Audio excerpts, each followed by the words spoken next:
At our company's roast night, my supervisor cackled and said, if she were any slower, we'd have to water her like a plant.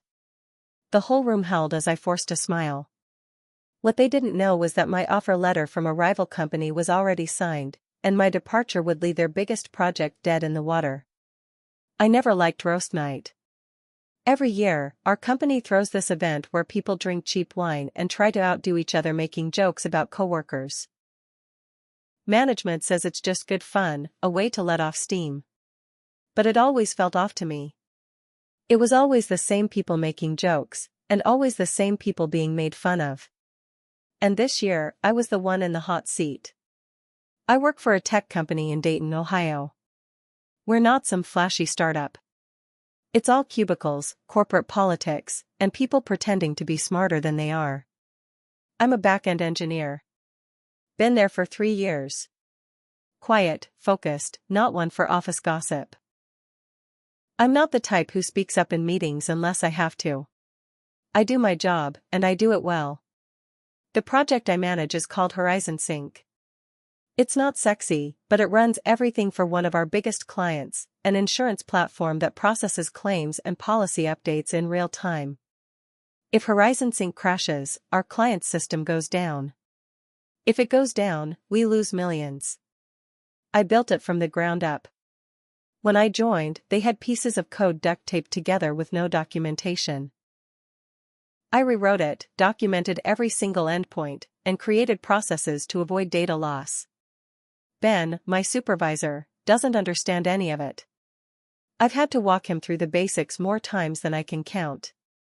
He's not technical. But he's good at playing the game. Loud in meetings. Always with a joke. Always throwing in buzzwords to sound smart. And for some reason, upper management eats it up. He's been taking little shots at me for years. Subtle things, mostly in front of others. Rachel moves at her own pace, if you know what I mean. We might need a translator for that back-end code, Rachel writes in ancient runes. People laugh. I fake a laugh too. It's easier than dealing with the fallout if I speak up. But roast night? That was different. It was held in a banquet room at a hotel just outside downtown Dayton. They had a cheap bar and a DJ no one wanted. I showed up because I had to. Not officially, but not showing up would have been worse. It was one of those unspoken rules. They passed around drinks. People started taking turns at the mic. At first it was light stuff. Jokes about people being messy, or late, or addicted to caffeine. Then Ben got up. He was already tipsy. Loosened tie. Beer in hand. He grabbed the mic and pointed right at me. "Oh, it's time for Rachel," he said, dragging out my name like he was announcing a game show contestant. People cheered. I smiled. I already had that fake smile ready. I knew I was next. Ben said, if Rachel were any slower, we'd have to water her like a plant. The room exploded. Someone shouted, "Get her a pot." Another guy did a slow-motion walk like he was imitating me. And I just sat there, frozen. Holding my glass of wine like it might crack in my hand. Everyone was laughing like it was the funniest thing ever said. I felt my face burning. But I smiled. I nodded. I laughed too. Because what else was I supposed to do? They thought I'd just take it. Like I always do. What they didn't know was that 2 weeks ago, I signed an offer letter. From a company in Columbus. A direct competitor. They were launching a similar platform, and they needed someone who could scale back-end infrastructure from scratch. I was their top choice. They even let me negotiate my salary. 35% more. Full remote. Flexible hours. And no one like Ben in sight. I hadn't told anyone yet. Not even my closest coworker. I wanted to wait until just the right time. And this? This was it. Because Ben? He didn't just make a bad joke. He made it personal. In front of everyone. And the best part? He had no idea that when I left, the Horizon Sync system would go with me. Not literally. But good luck trying to maintain it without me. I'm the only one who knows the entire architecture. No one else was trained. Ben kept putting off hiring help, saying it wasn't in the budget. So now, if I walk, they're screwed.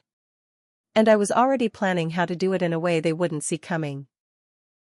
After roast night, something in me changed. The next morning, I came in early, like I always did.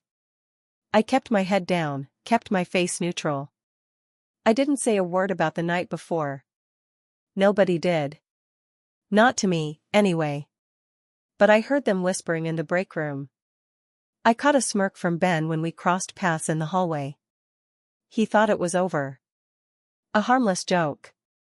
What he didn't know was I had already picked the date I was going to resign, Friday, 2 weeks from then.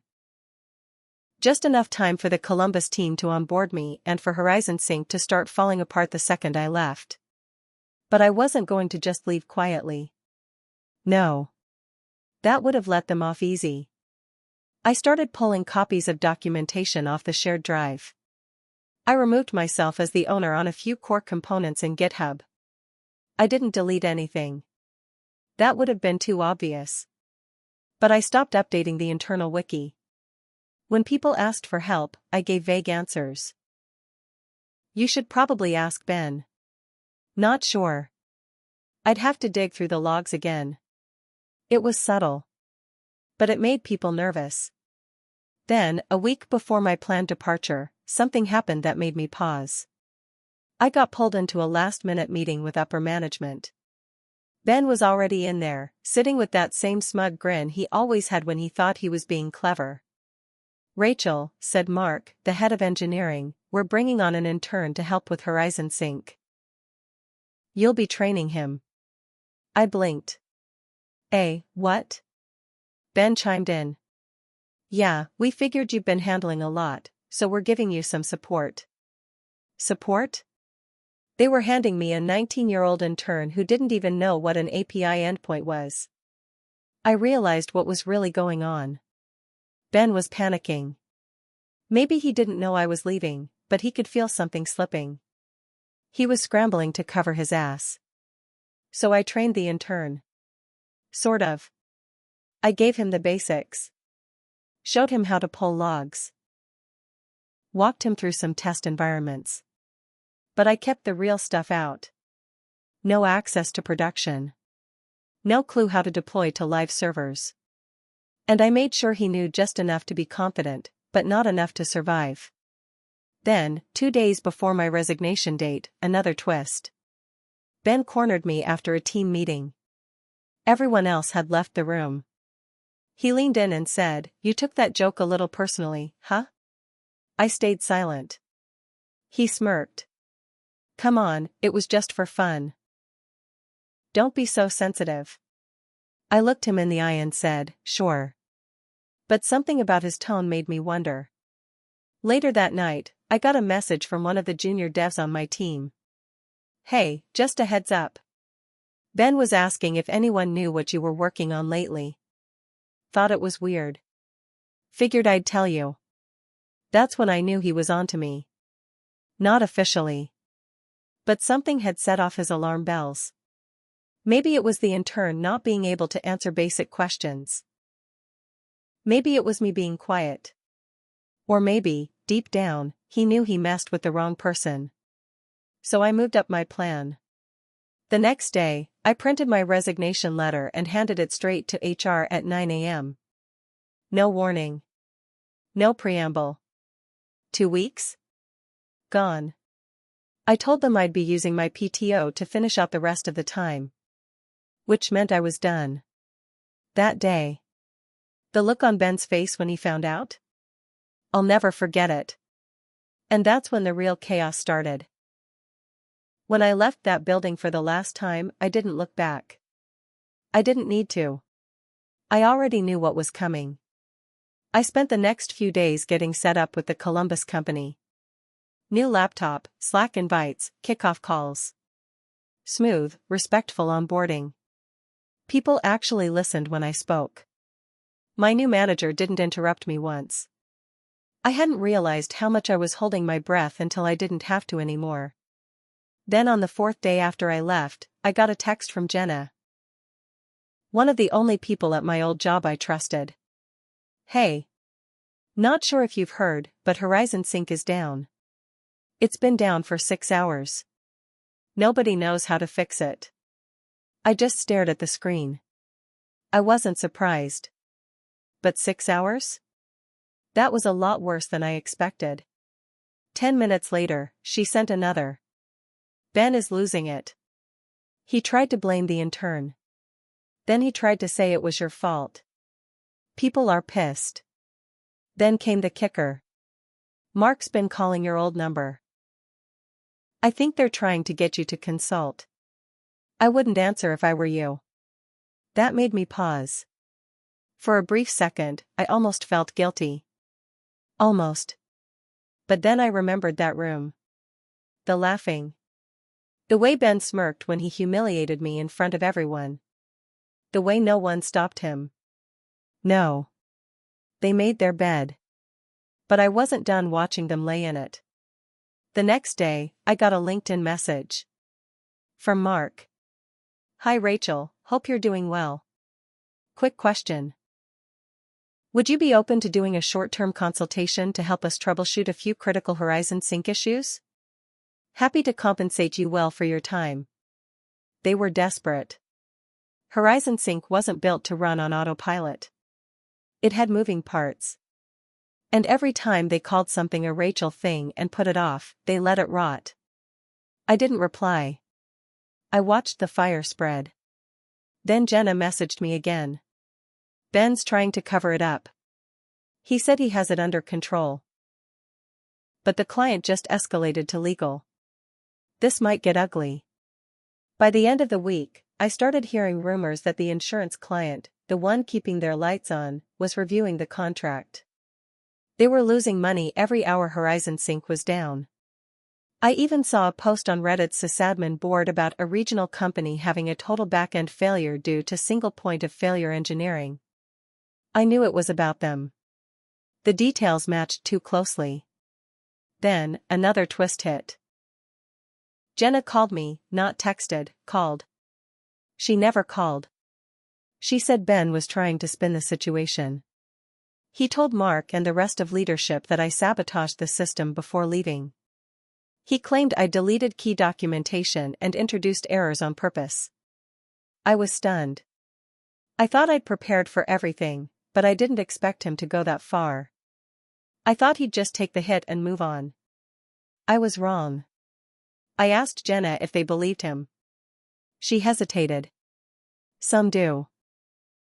Or at least, they're acting like they do. You know how it is, they'd rather believe you went rogue than admit they gave one guy too much power. I couldn't believe what I was hearing. Ben had humiliated me, mismanaged the whole department, ignored my warnings, and now that it was falling apart, he was blaming me. But what he didn't know, and what I suddenly realized, was that I still had access.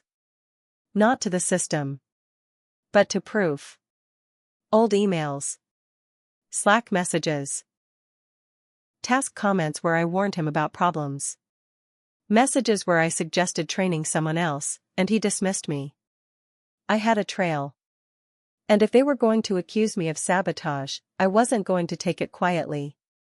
I had been ready to walk away clean. But now? I was going to drag Ben down with the system he thought he owned. I spent that whole weekend pulling receipts. I went through old emails, Slack messages, task comments, everything. I wasn't even doing it to save myself at first. I just wanted to prove, for my own sanity, that I wasn't crazy. That I had warned them. That I did my job. And I found it all.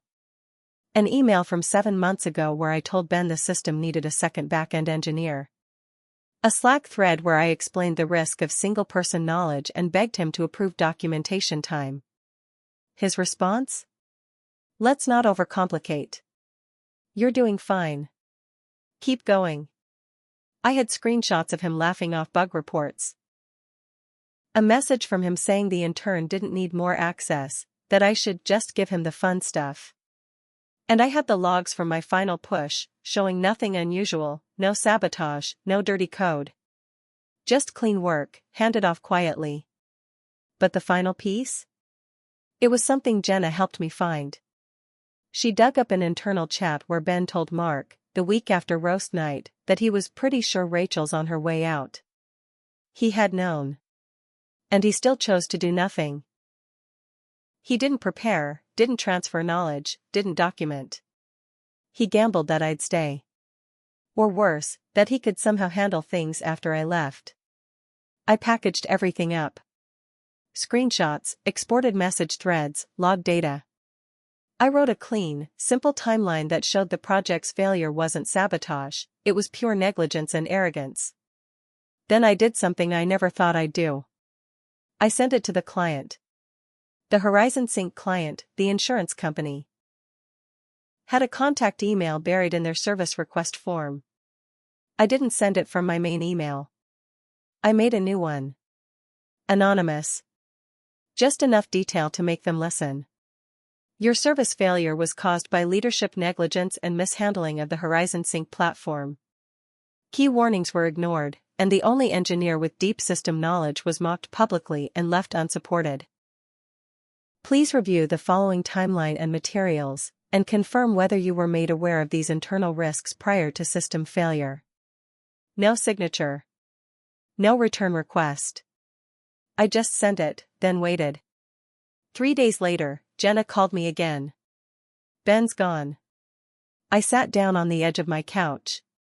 What? They fired him. Mark too. Apparently the client launched an internal investigation. They saw your message. They're pulling the contract completely. That was $14 million gone. Overnight. Half the department was being laid off. The intern? Transferred to another team. Horizon Sync was shut down completely. They were switching to a third-party solution that didn't require in-house development. Jenna said HR sent out a memo calling it a company-wide restructuring due to changing business needs. But everyone knew. Everyone knew what really happened.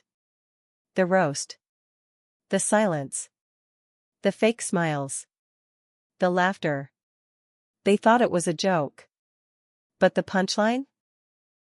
Was me walking away while they all sank with the ship. 2 weeks later, I got another message, this time from someone I didn't expect, Mark's old assistant. She told me the client was considering legal action against the company for negligence. Part of the case would involve proving who raised concerns and whether leadership ignored them. She asked if I'd be willing to talk to their lawyer. I said yes. Not for revenge. Not anymore.